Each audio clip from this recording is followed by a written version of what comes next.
Alright, so the road trip to Colorado actually started out with a different road trip the weekend before. So, my friend Brandon, he's always looking at different things on Facebook Marketplace, which, I mean, I'm guilty of the same thing. I think that's something a lot of us do. We're always shopping for some kind of bargain. And one thing Brandon is always shopping for whatever reason is motorcycles. And he has a knack for finding them too. Like, this is a guy who finds like running and driving gold wings for like $800. And maybe they need a few minor repairs, and then he can turn around and flip them. He does stuff like that. So he's looking around and he's like, hey, sends me a message. Hey, there's this bike down there in Oklahoma City. I think we should check it out. Maybe you'd be interested in getting on a new motorcycle. So I've got an open mind, generally speaking, to changing out my vehicles or upgrading things. So I decided to do a little bit of research on this particular motorcycle, a Honda ST1300. So I kind of do a little bit of research into what the Honda ST1300 is all about. And seemed like a pretty good bike. Seemed pretty solid. So I kind of I've been looking around for a while with something with a bigger fuel tank. The motorcycle I had at the time, a Honda Shadow ST1300. Now this is my first motorcycle. It was a great bike, but one of the major shortcomings that it had was just the fuel tank was absolutely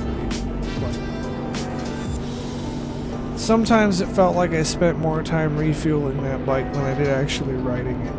I think it was like 2.5 gallons. So every 100 miles or so, I'd have to refuel it. So that got kind of tiresome kind of quickly, as I'm sure you could imagine. And it didn't have a fuel gauge, so you kind of had to set the trip meter on it and hope for the best. So I learned a lot of my initial motorcycle, hard knocks and lessons on that particular bike, and as much as I miss that bike right now, it's probably time to move on from it anyways. So I hit Brandon back up. I'm like, hey, yeah, let's go down to Oklahoma City and let's look at this bike. So we jump in the truck, we get the trailer hooked up, and we head out there at like stupid early in the morning.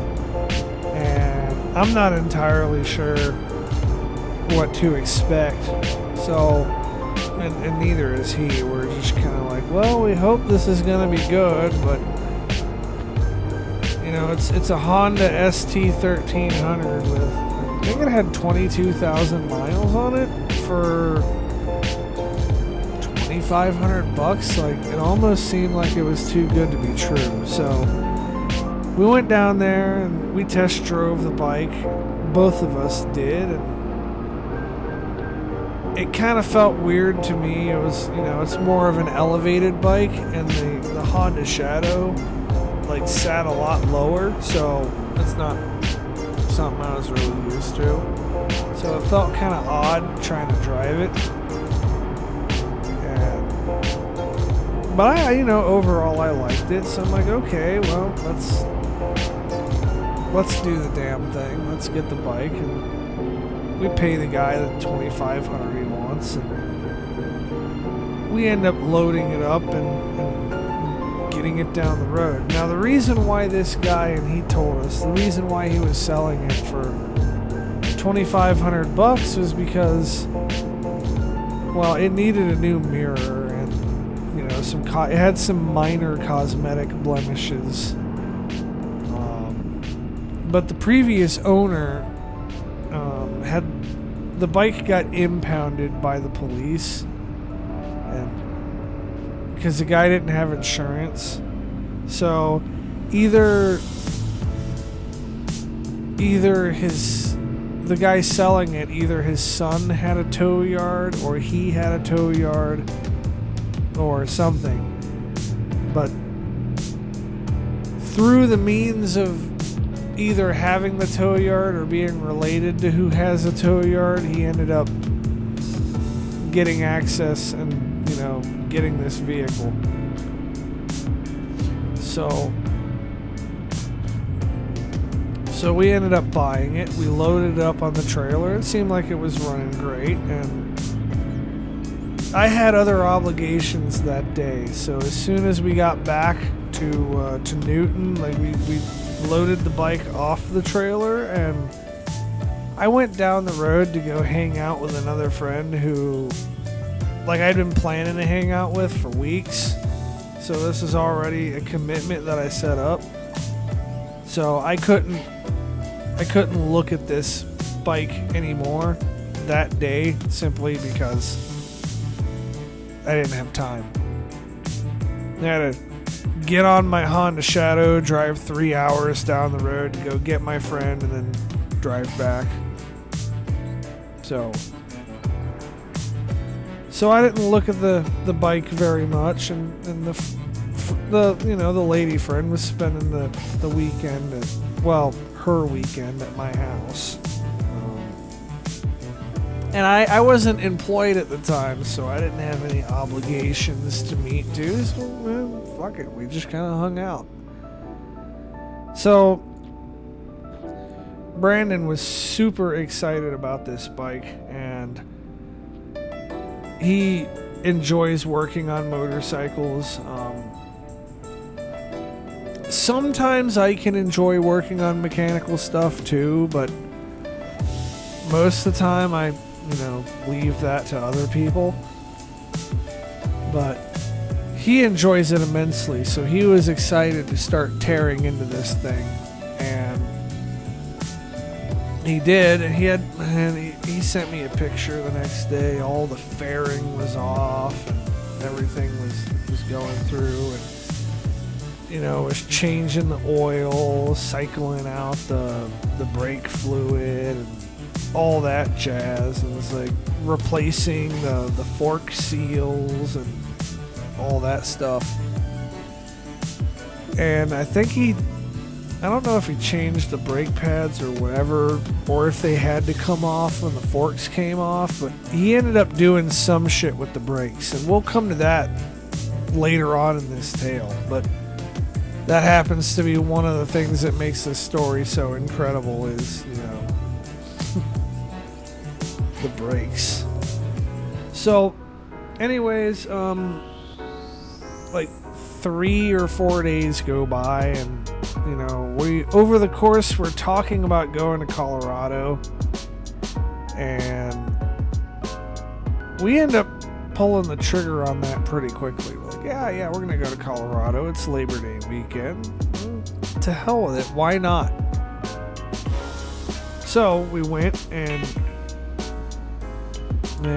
we were looking at what day to leave. We were originally gonna leave Friday, but we looked at the weather, and we would have spent like the next day and a half just driving through rain. We didn't want to do that because driving a motorcycle in the rain sucks.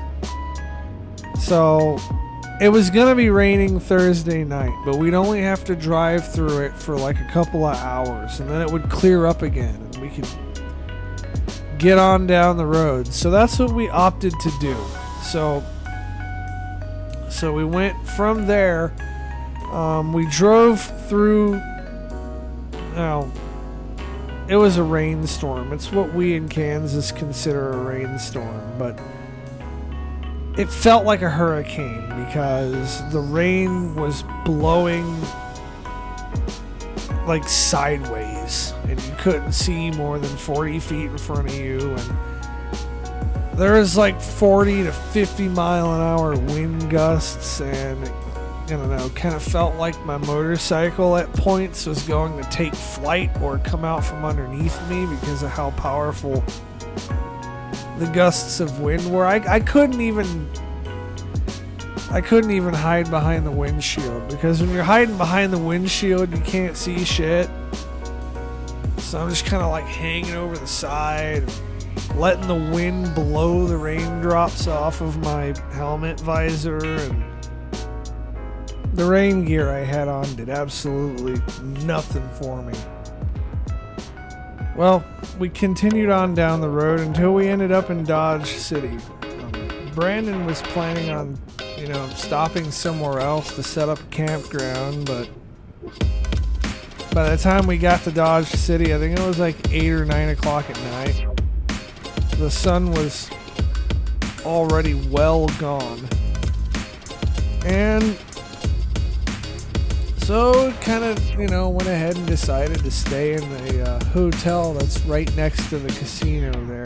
And we ended up eating dinner at that casino, which it was okay. I mean, I don't know. Looking back, I feel like it probably costed a little too much to eat there for what we got, but it tasted okay. So that next morning, probably like bright and early in the morning, I think it was like 6 or 7 in the morning, we got up and like, okay, let's, actually go to Colorado now. So we went and left the hotel. I think we left at like 7:30 in the morning. Like 7:30. It was pretty damn early. Maybe 8. I don't know. Fucking early. Whatever. So we left in the morning and we went to the Walmart in Lamar, where we kind of stopped for a little bit to buy snacks, and we briefly contemplated, where the hell do we actually want to go? So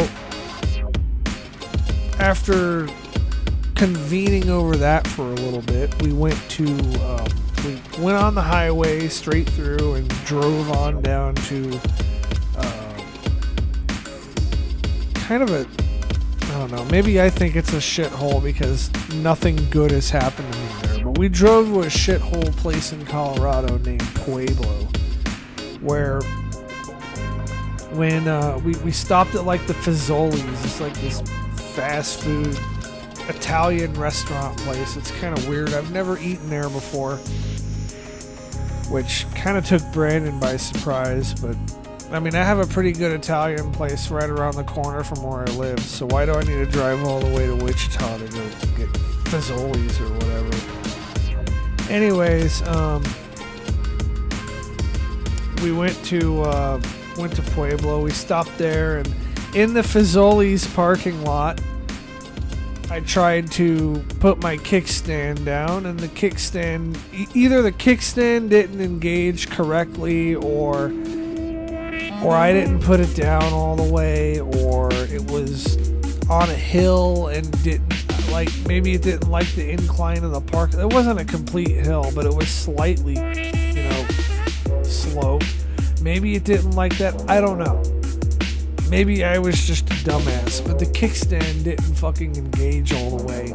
So on its side, the bike went, and fortunately it wasn't moving or anything. I just kind of dropped it. Kind of dropped it on the side that already had some cosmetic blemishes anyways. So, whatever. Other than the fact that the highway peg had snapped off, and that was like some kind of really rare highway peg that you can't buy anymore. It's like HCF Performance or something. And the worst of all was the foot peg for the driver foot peg, where you kind of rest your foot when you're not using the clutch. that broke off too. It was like some cheap, dinky aftermarket piece of crap. And it was like some low quality pot metal that they made it out of, and it snapped like a fucking twig. Where if you had the actual proper foot peg, it probably would have been fine. So we go in and get lunch, and I'm kind of sitting there contemplating how badly this fucking sucks while I'm eating my food. So we go to the AutoZone parking lot.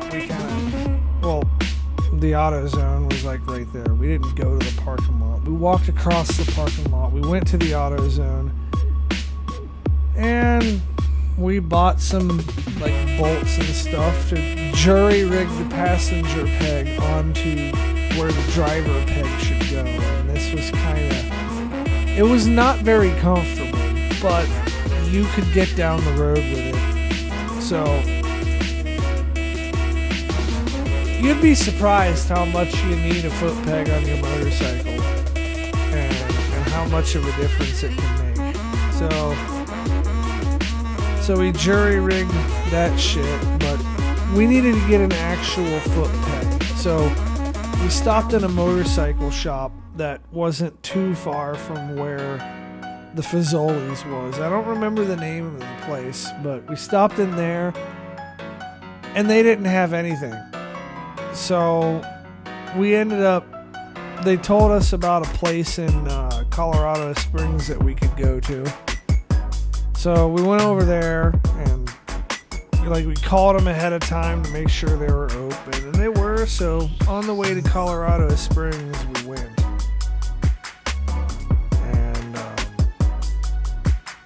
And it was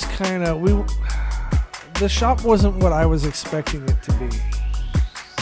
I wasn't entirely sure what I was expecting, but the guy behind the sales counter at the other motorcycle place kind of described it as like a motorcycle salvage yard. So I was kind of expecting, I don't know, something similar to a car salvage yard. I've never, I don't know. So we went there, and they didn't have any Japanese import stuff at all. It was all Harley crap. So I think it probably took us like a half hour or 45 minutes just to find something that would fit on the bike. And when we finally found something that would fit, we put it on there, and down the road we went. So after Colorado Springs, I got my first taste of driving through the mountains, and I hadn't seen mountains like this in my life ever, so it was a crazy experience for me. It was, I don't know, I'm trying to find a way to describe some of the feelings I was having about that. It was really exciting. The views in Colorado, the wilderness, it's absolutely fucking incredible. So we ended up riding through another rainstorm in the mountains, and kind of got through that and came out the other side. And then we stopped at a pretty scenic little area, and it was so quiet and so peaceful. And they had a creek and a bunch of other stuff there that, as far as wilderness goes. And the air was the freshest air I have ever breathed in my life. And to top that off, the air was just absolutely thick with the smell of, I don't know if it's like pine or cedar or whatever the Christmas trees are. It smelled like that just everywhere there. And I don't know, it was really pleasant. I honestly could have hitched up tent right there, It was beautiful. So So we hung out there for probably like, I don't know, a half hour or so, and then after that we kind of proceeded on to a really small town not too far from there, where we ended up having dinner, and Brandon was kind of researching some campgrounds on his phone so that we could figure out, where the hell we're actually gonna stake our tent and sleep. And that ended up, well, that's a whole story on its own that I'm about to get into. So we get to we settle on this campground, and we get to a town. It's Fairplay, and it was Fairplay, Colorado, and this had to have been. It took us ages to find this campground, and when we finally did, like, the sun was almost down. We almost had no light to set up a tent with. So we got there, and it was the worst campground I'd ever seen. Like they advertised it on the website, like, yeah, it's right next to a creek, and you have all this cool stuff here to do, and it was none of that. So we roll in there, and all it is basically a gravel parking lot for RVs. So we roll into to where the office is. They have like this log cabin set up, and this lady is in there. I knock on the door, like, hey, yeah, we'd like a campground, and we're just, staking a tent for the night. We'll be gone in the morning, whatever. And I had agreed to pay for the campground because, like, I was carrying cash, and most of these places don't have a credit card thing. So I was like, yeah, I'll pay for the campground, and, whatever. So I go there and try to talk with her, and she tells us, like, where our campsite is going to be. Like, oh yeah, it's just over that hill right there. It'll be perfectly fine, and, we're closed right now, so pay us in the morning. Like, okay, well, how much can I expect to pay you in the morning? And she looks me dead in the eye, right? She's like, yeah, it's gonna be $38, which completely blew my fucking mind, because the website advertised it at like half the price, and this place was not worth no fucking $38 a night. Even the best site that was in there, but this was all RV stuff, and they had one little area for tents, and they picked the absolute worst spot that you could possibly put it. The area for tents was like right in front of where everybody has to come in and out of to get in and out of the park.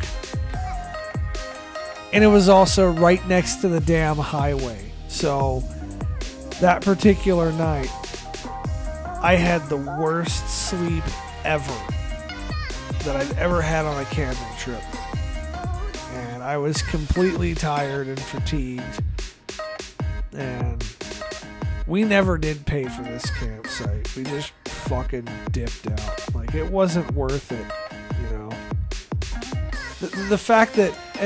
And the fact that she would charge us $38 for that was just ludicrous. Yeah, I mean, I don't know. I've had better sleeping conditions when I was homeless, So me and Brandon had pretty much universally agreed. Like, fuck this. We're just going to move on. And that's what we did. I mean, we weren't planning on staying there anyways, but like, yeah, well, we'll leave. So we went on down the road to a place called Pagosa Springs, and that place was really cool. But while we're on the way there, it wouldn't be a road trip without some sort of events, let's be real. So on the way to Pagosa Springs, like, I'm going to summarize it and then I'll kind of tell you a little bit how it went down. On the way to Pagosa Springs, I almost crashed my fucking motorcycle in the middle of a turn, and my exhaust tip fell off. So one thing that was happening with this trip that was kind of annoying to me is that from time to time, Brandon's trailer hookup would come loose, and it wasn't like visually loose, but it was loose enough to just make the lights on the trailer not work correctly. So I was following Brandon through these turns, and I didn't see that he actually slowed down. And I could have comfortably taken the turn, and I could have comfortably overtaken him. And hindsight being 2020, honestly, that's what I should have done. But I didn't want to fly past him in the middle of a turn without him expecting it and then startle him. But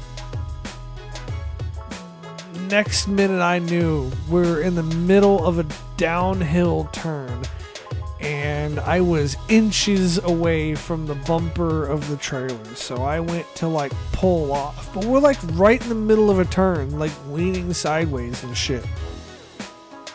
And the one thing you don't want to do when you're leaning sideways is apply very much brake pressure. So I kind of leaned the bike back up and kind of got on the brakes, and I ended up pulling the bike onto the shoulder, which this is the part where I almost fucking crashed, because the shoulder had a bunch of fucking boulders just kind of on there. So I'm sitting there leaning my bike around, dodging these stupid boulders, and then I ended up stopping the bike entirely to catch my breath, because I'm like, fuck, dude, like, this could have been bad. I get myself, back together quickly enough, and I ended up catching up with Brandon. And he kind of slowed down considerably, because he looked in his rear view mirror and he noticed I wasn't fucking there anymore. So I ended up catching up with him. He was waiting for me, and we got on our way to Pagosa Springs. But after that, when we started getting closer to town, I noticed that my bike was, it seemed like it was being a bit louder, but I wasn't entirely sure, because it's not a bike that I was at this point used to. So it's like, well, maybe it's the altitude or something. I don't know. We are like however many thousand feet above sea level, and the altitude does do some weird shit to vehicles sometimes. So we went, and as we're pulling into town and we start slowing down, my bike is backfiring like a motherfucker. It sounded like a fucking machine gun from time to time. Just I'm like, wow, that ain't fucking cool. But maybe it's the altitude. I don't know. We'll figure it out later.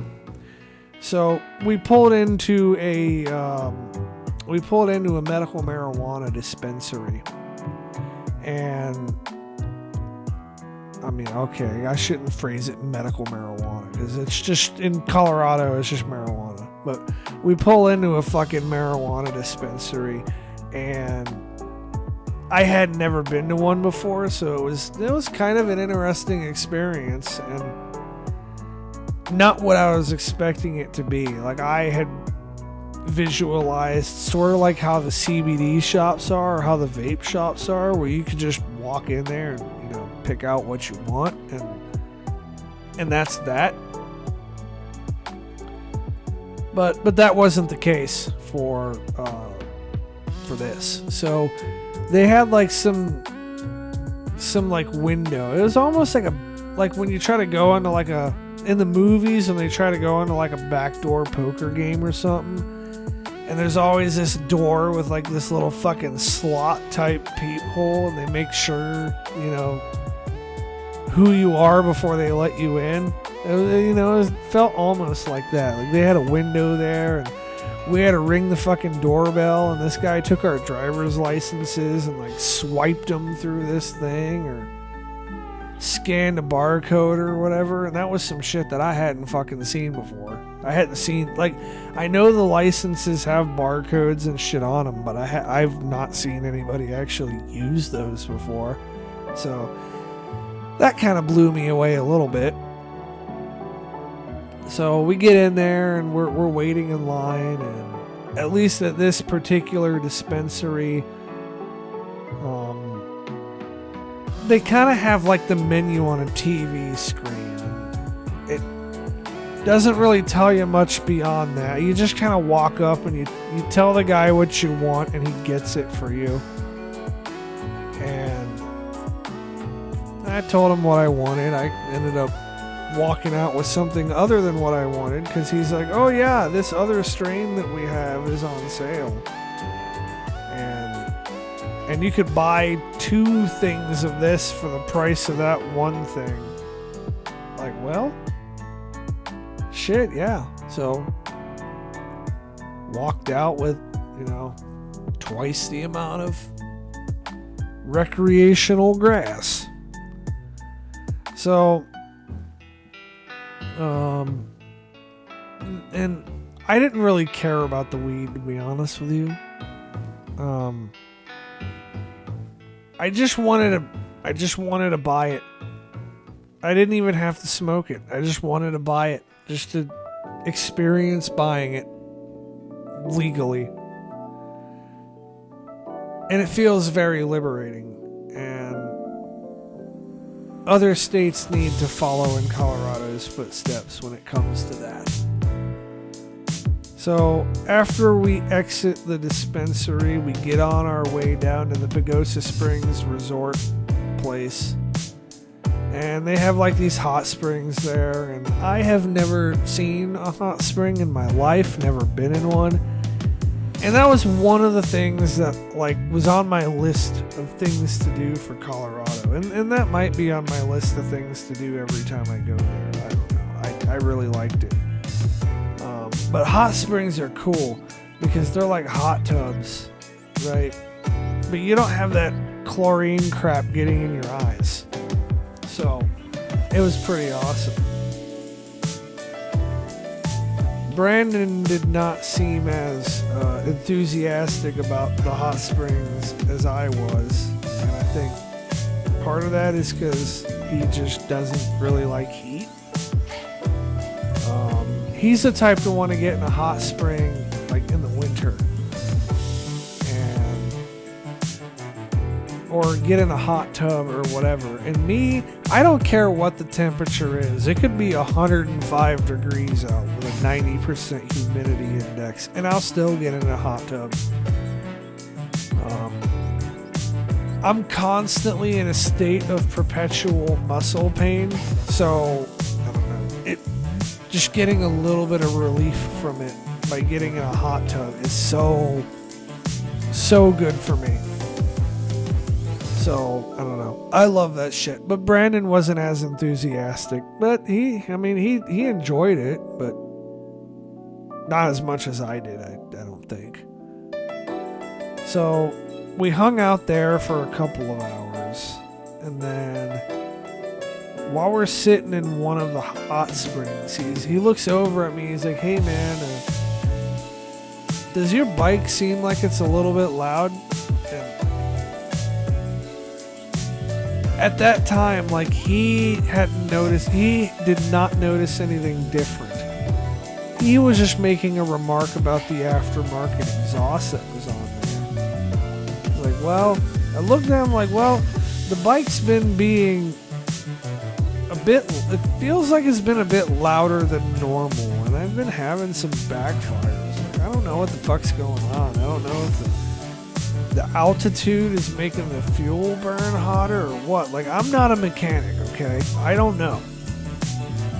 So after we get out of the hot springs, we go over there and we look at my motorcycle, and it did not take long to figure out what the problem was.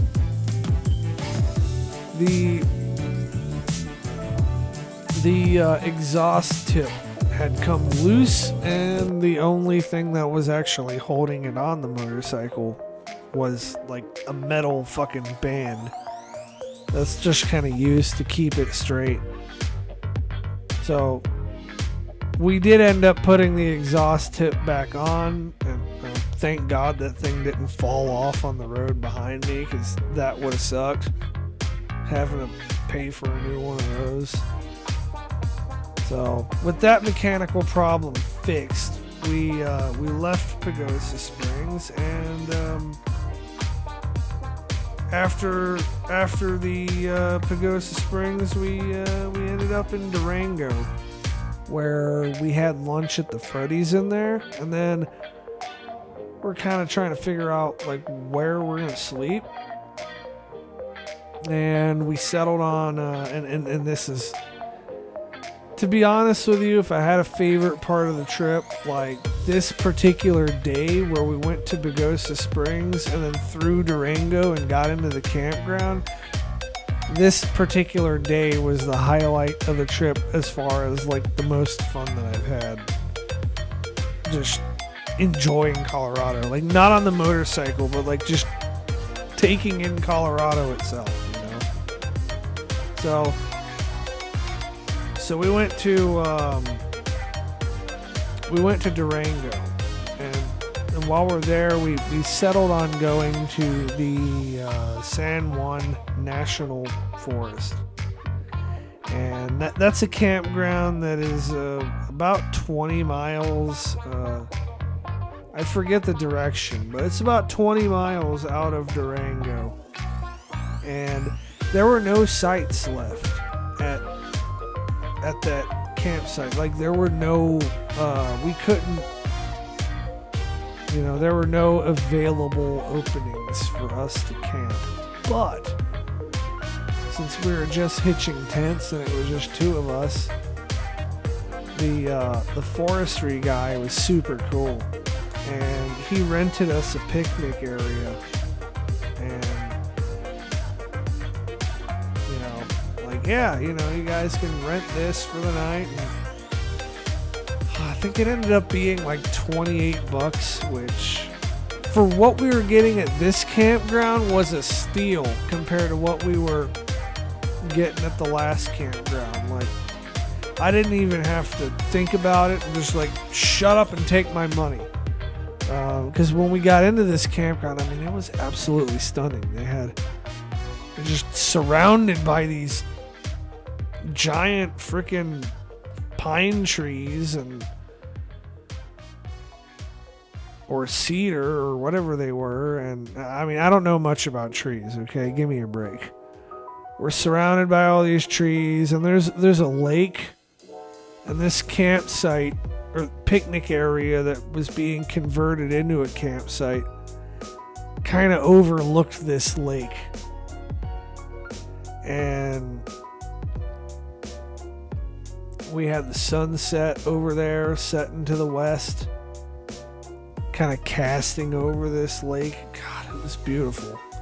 So the guy was really cool who rented us the campsite, and he's like, well, we don't have any lumber that we could sell you for a campfire, but you know, you're not technically supposed to, but you know, if you happen to find something out in the woods that's like already dead, I won't stop you from using it.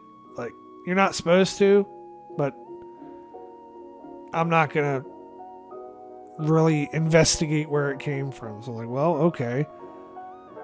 So me and Brandon took off into the woods to go look for dead firewood type stuff so that we could get a fire going. And let's say about 15 minutes into that, Brandon kind of noped out. He's like, yeah, I'm not going to go do this anymore. And he went back to the campsite to start getting things set up. But I was dead set on having a fire. Like, you weren't going to tell me no.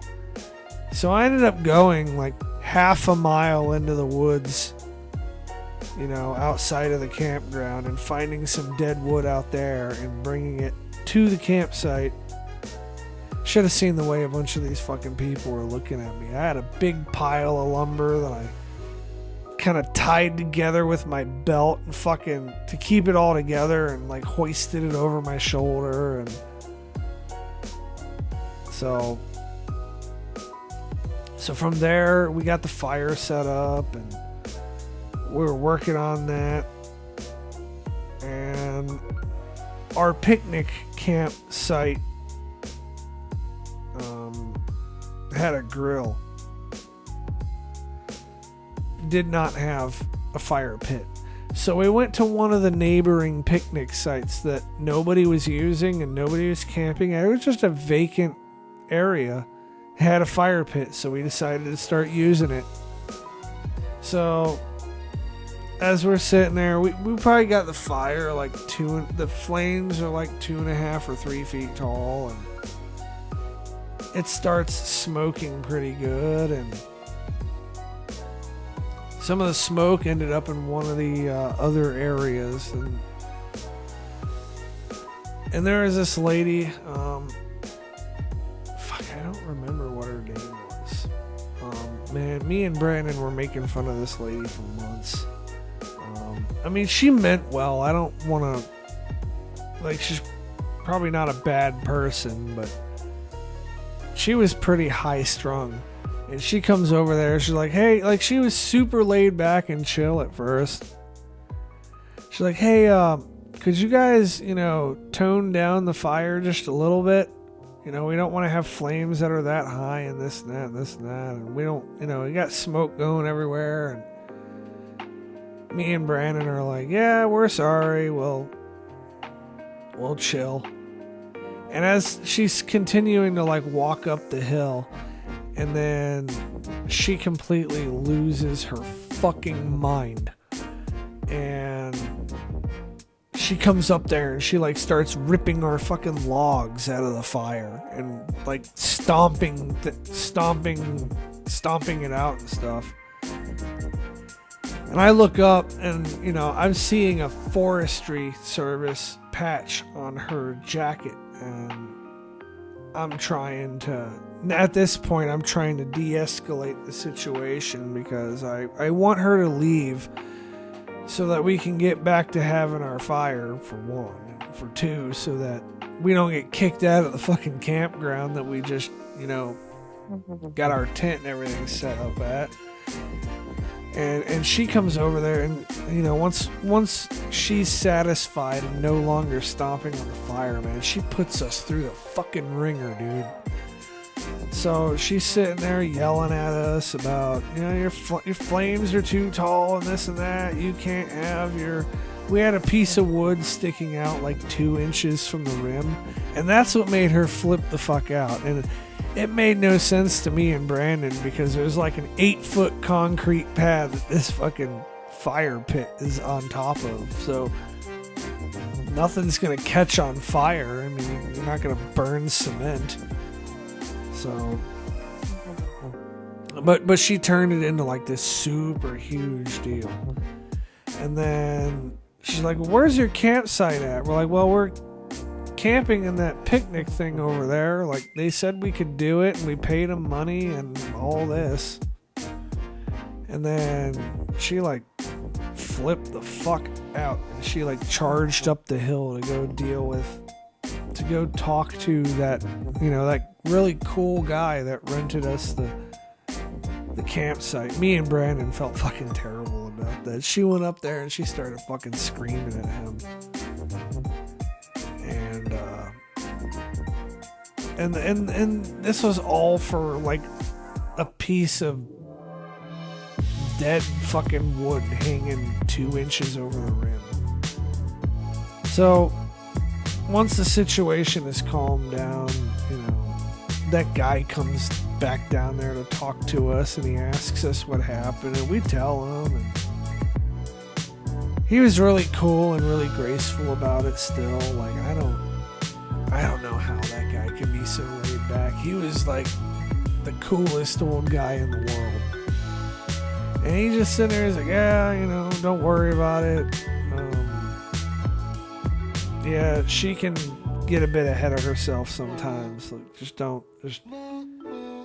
you can have your fire, but like calm down and just don't piss her off again, please. And that's really, so we felt terrible about that. We were really apologetic because that guy was super fucking cool. And he didn't deserve to get yelled at over that. So we ended up taking a battery-powered chainsaw out of the trailer, which me and Brandon were a bit concerned that, like, she'd hear the battery-powered chainsaw and fucking, get pissed off again and, fucking come at us. Like, oh, God, y'all really brought a chainsaw or whatever, but that never ended up happening. So we cut the wood and we put it back in the fire pit, got it burning again, and, we had no further incident. So that night, at that particular campground, I had some of the best sleep I've had the entire trip. Like, better than the hotel in Dodge City, and damn sure better than the fucking shitty ass campground in Fairplay. So we get up in the morning, we get our stuff packed, and man, I'm excited to go on down the road even more. So we leave that morning, and we end up heading on to Silverton. Yeah, and from there we took the $1 Million Highway, and that had some of the most incredible scenery it was the best scenery of the trip as far as riding on the motorcycle went. And it was also the most engaging motorcycle ride I've ever had in my life.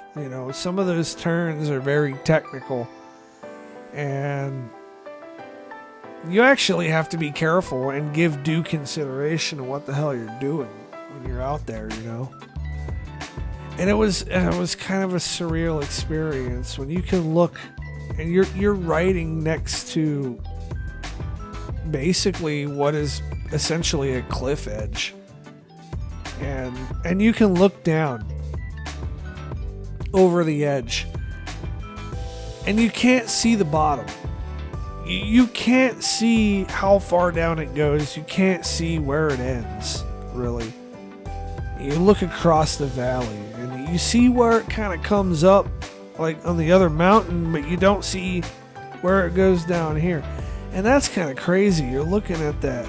It's like, man, you could, if you went over this cliff, you'd probably fall 2,500 or 3,000 feet. You could probably base jump off of this fucking cliff. It was ridiculously high. Like, I mean, you could probably safely base jump off of it. It was crazy. And there was a lot of stuff that was like this. It was just so many twists and turns in that road. And after every twist and turn, you come around the corner and there's something new. Some new piece of scenery that is absolutely breathtaking and beautiful. And you're like, wow. And then you have to sit back and remind yourself, like, hey, I'm on a motorcycle. I probably need to be paying attention to what I'm doing. And at certain points of this trip, I was so thankful that I had the GoPro recording, because that ended up capturing some really beautiful scenery that you guys are most likely watching right now.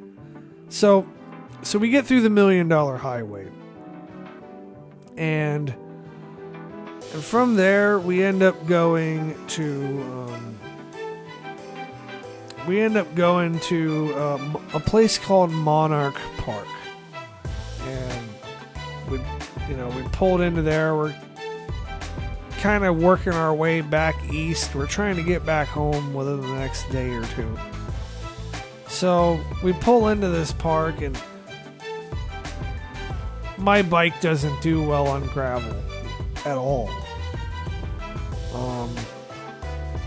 It's got I think it's either a 7 or a 7.5 gallon fuel tank, which makes it really top heavy. And at low speeds, it doesn't do well on gravel and really, really uneven terrain with potholes and shit. And over at Monarch Park, Brandon had to pick like the shittiest part of the parking lot that we could possibly fucking park in. And I'm sitting here trying to fucking get the bike parked again, and I don't even have the kickstand down this time. Like, I get my feet on the ground and the gravel slips out from underneath me, and now the bike is about to fall, and I'm sitting there just with all the strength I have trying to hold up this 700-pound bike.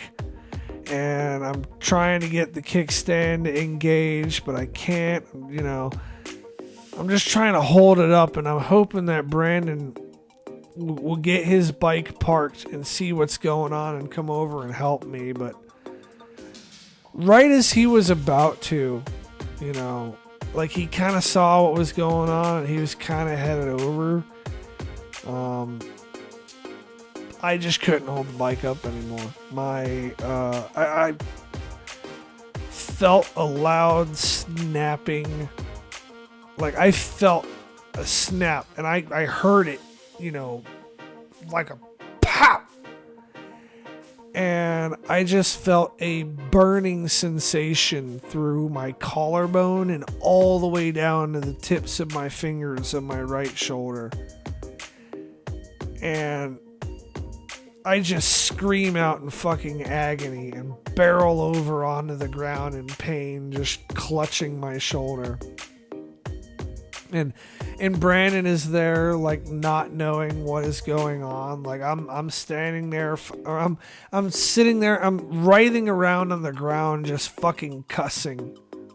And I mean, I don't know. I cuss a lot when I'm mad. So he didn't know if I was mad or if I was in pain or what was going on. He didn't assume that my shoulder got fucked up right there, but my shoulder was pretty fucking badly hurt. So eventually, a couple minutes later, I muster up the mental fortitude to get up off the ground, and we pick the bike up and get it on its stand the way it's supposed to be. And at this point, man, I can't even, like, I can just barely move my fucking arm. It's just hanging on me like dead fucking weight. And so I don't know if Brandon stopped here with the intention of going up the gondola or if he was doing something else, but we did end up going up the gondola up to Monarch Mountain, I think is what they call it, or Monarch Pass or something. So we went up there, and I think it was like 12,000 feet was the elevation, and it was pretty fucking beautiful up there. And going up there actually was, after having my shoulder go out like that, I needed some rest. So we hung out there for about 45 minutes. And I did get to the point that I could move my arm again, which was good. It's not ideal that I hurt myself in the first place, but if I can move my arm, that means I can probably ride my motorcycle.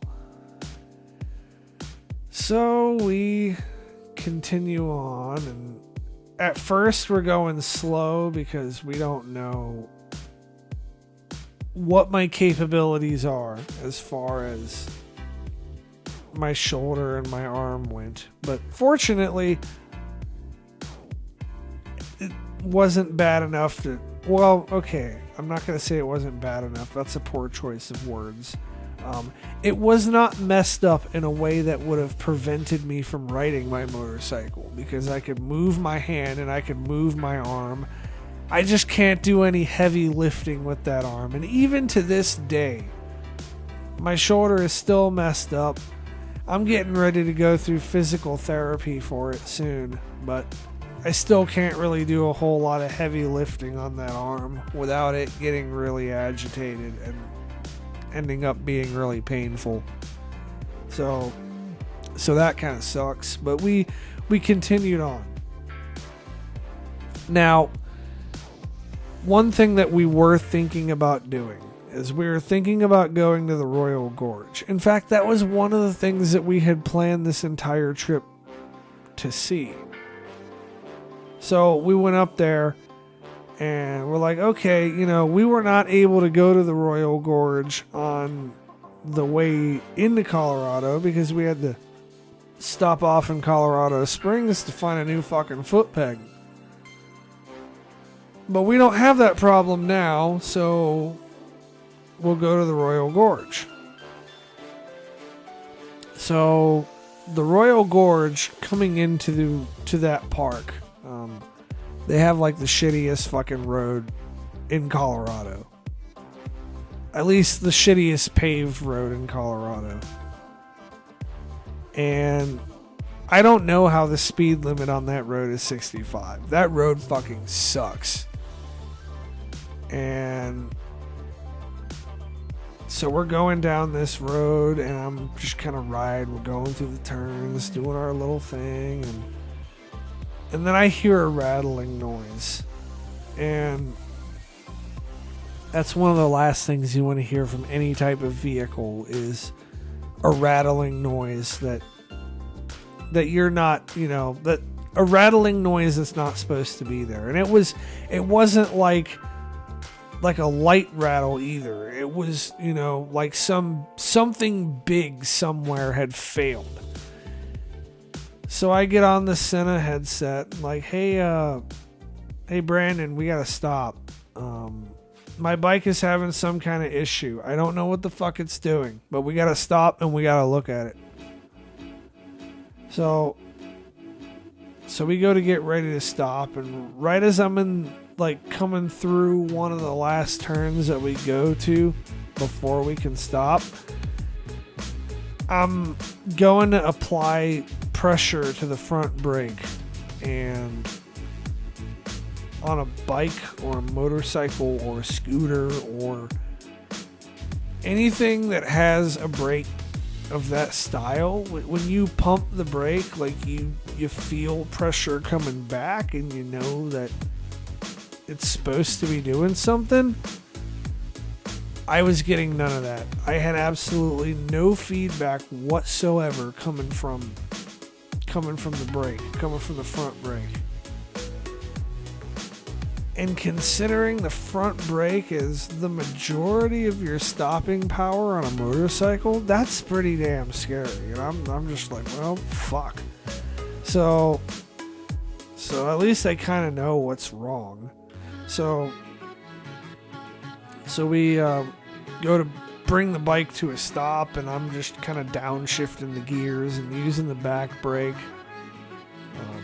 liberally, not literally. Well, literally as well.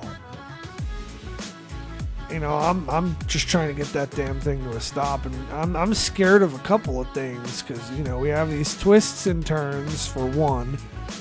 For two, I've got Brandon in front of me, and now he is coming to a stop, and he's not aware that my brakes have failed at this point.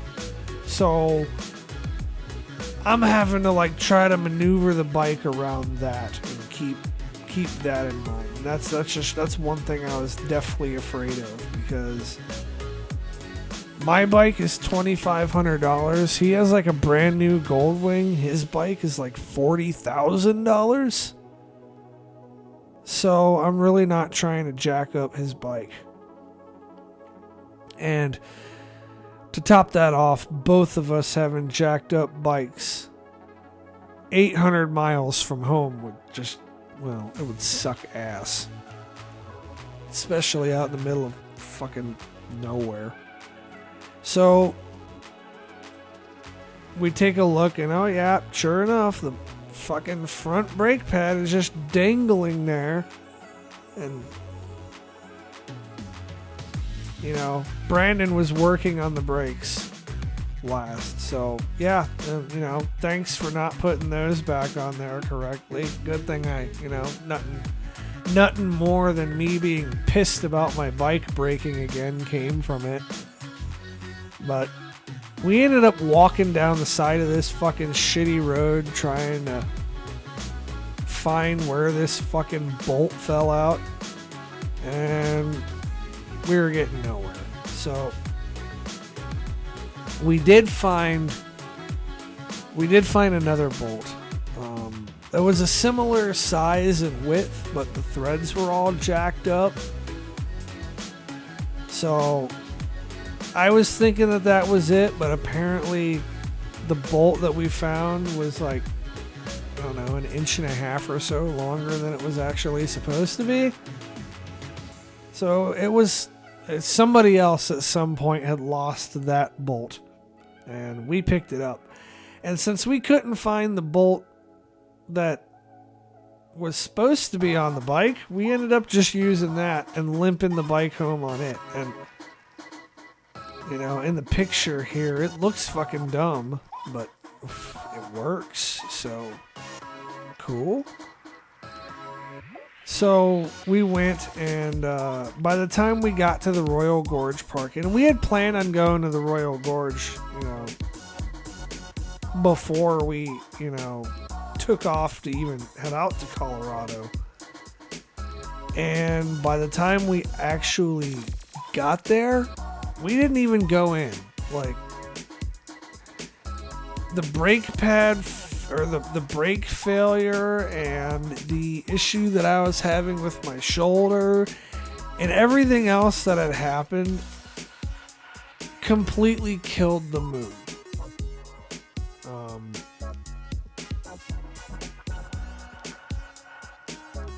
So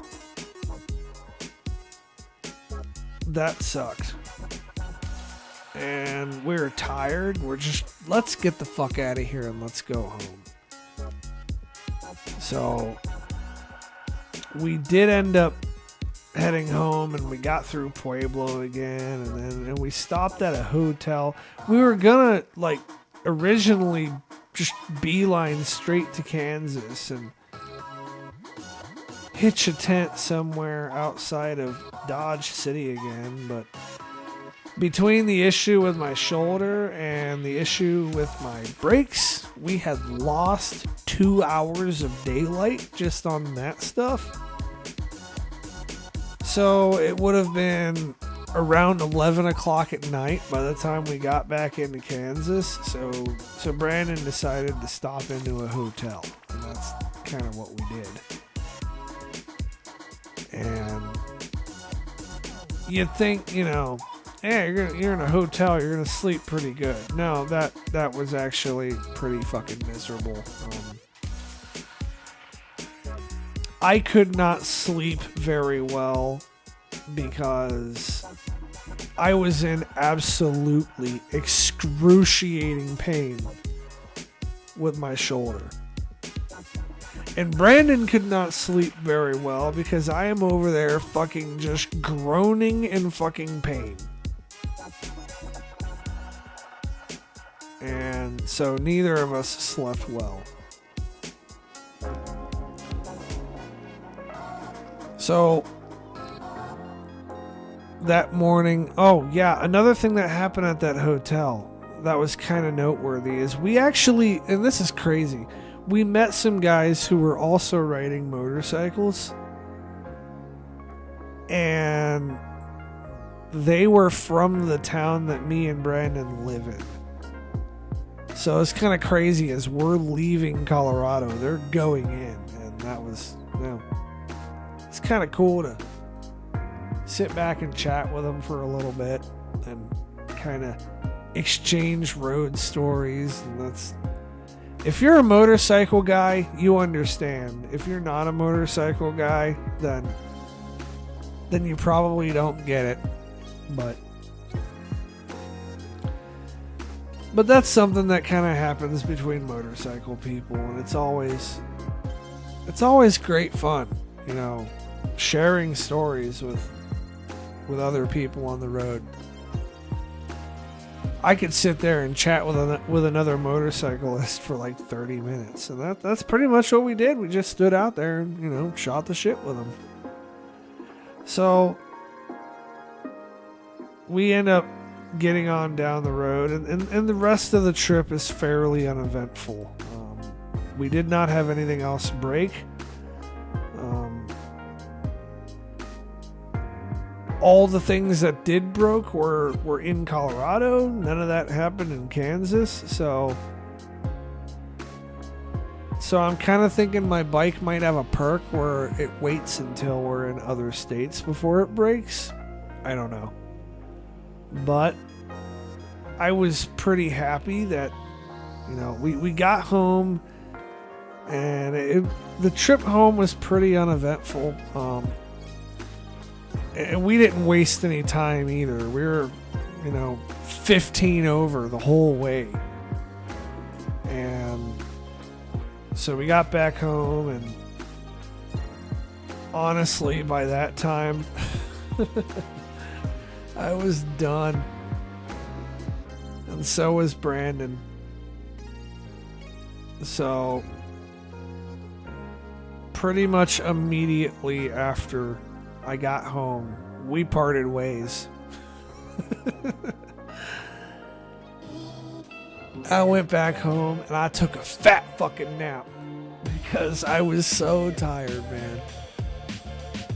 But it was a great trip, and overall, you know, the experience, sometimes the best part of the road trip, or the most interesting or entertaining part of the road trip, is not what happens when you get to your destination, but more what happens in between. And this trip was a perfect example of that. So I am really happy that the motorcycle itself, it did not have any major mechanical issues. Like, well, I mean, I guess the brakes is pretty major, depending on how you look at it. I guess the better way to phrase that would be, we didn't have any major mechanical issues that we couldn't fix. Just kind of roadside. So that was great. And I got a lot of use out of that bike in within the first week that I owned it. And I plan to get a lot more use out of it. Overall, my opinions of the ST1300, because I know there's going to be some people who are probably going to see this video in the future who are going to be, you know, whoa, what are your thoughts on, you know, they're going to be diehard ST1300 fans or what, I don't know. But for the sake of being a completionist, the one thing I will do is I'll talk about my thoughts on the motorcycle for a little bit. The seat is pretty comfortable. My favorite thing about it can also be the most detrimental thing about it is the fuel tank. I mean, it's a 7 or 7.5 gallon or something like that. It's got a crazy fuel capacity, and so that results in this bike having a range of, 600 miles or something ridiculous like that. So every time Brandon is like pretty much running on fumes, I've got another half tank. I could keep going. And that's one of my favorite things about that. You could just get on and you could ride. It absolutely, where the fuel tank can be detrimental is that the fuel tank is up towards the top, and it makes the bike really top heavy, and so that kind of affects your I don't know the technical term for it, but it kind of affects how you're leaning into turns, and it makes the bike less stable at lower speeds. And that's the one thing I don't like about that. And it's all right on pavement, but when you're on gravel or like uneven dirt or anything really sketchy like that, it's fucking miserable.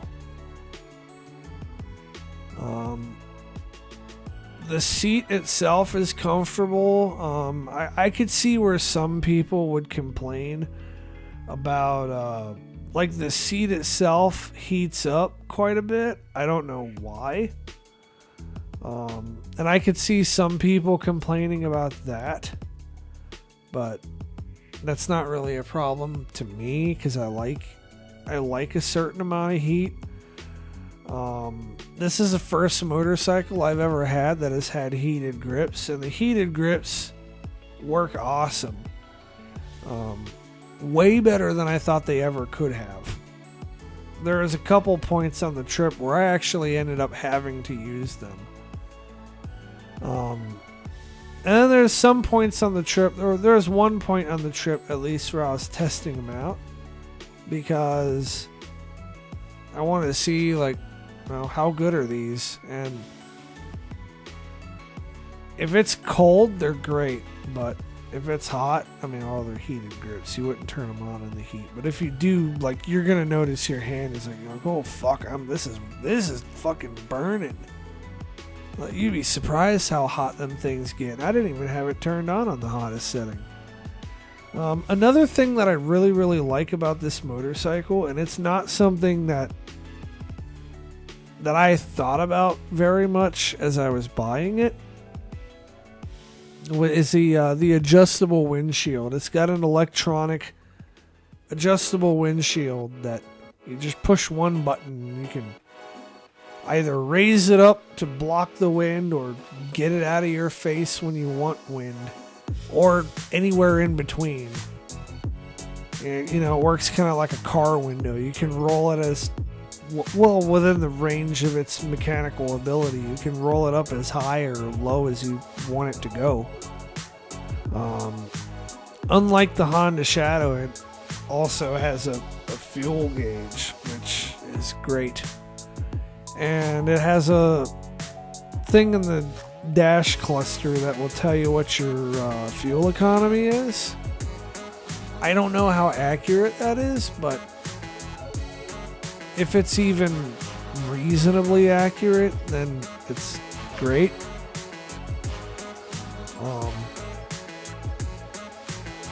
The bike does have it has quite a bit more cargo space than the last bike did. I like that too.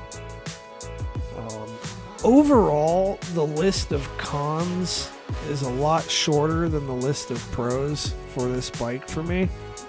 So I look forward to enjoying this bike for another, 4 or 5 years until I buy another one.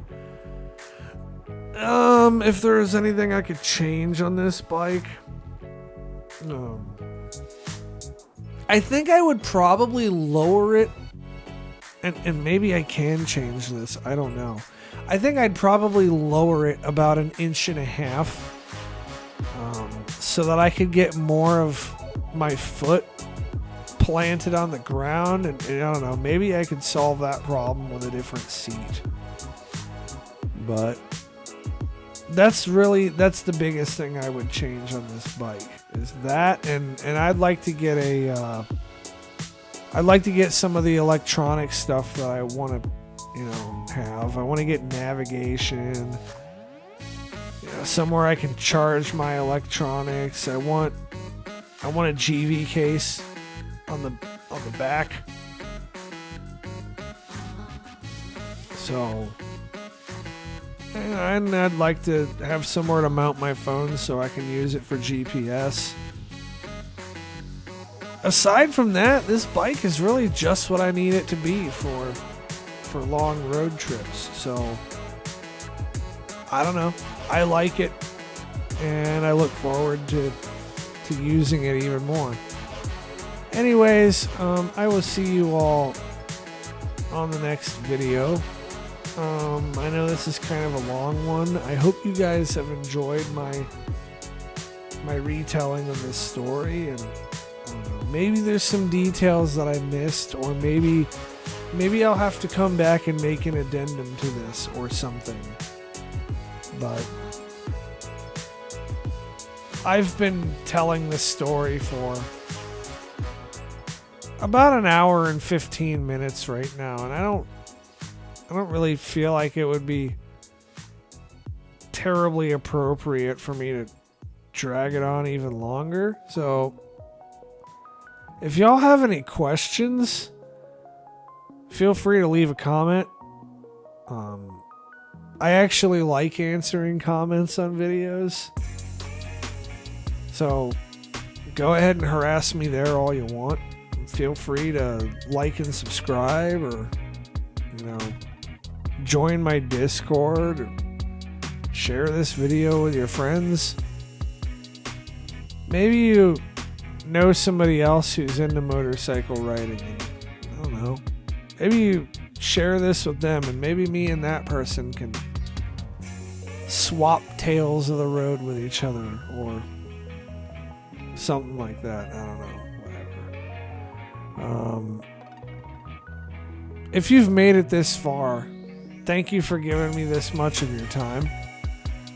I will see you all on the next live stream or video or whatever media I decide to put something out in. Until then, peace out, have a good day, and if you're on a motorcycle, for fuck's sake, fucking be safe. Be smart. Don't be out here doing dumb shit. And avoid other vehicles. Don't crash. Ride safe. If you don't have a motorcycle, then keep an eye out for motorcycles. And, don't hit them. Anyways, I will see you guys on the next one. For now, I am out. As I sit here and record this, I am getting ready to prepare for my next trip to Colorado. I don't know that I'm going to have a bunch of video footage of that, but I might. Who knows? We'll keep our mind open to possibilities. And I decided that since I'm going back for round 2, I need to quit fucking procrastinating and publish what happened with round 1. So anyways, I don't know. I've been yammering on for too long. I will see you guys on the next video. Until then, fuck off. Have a good day. Bye.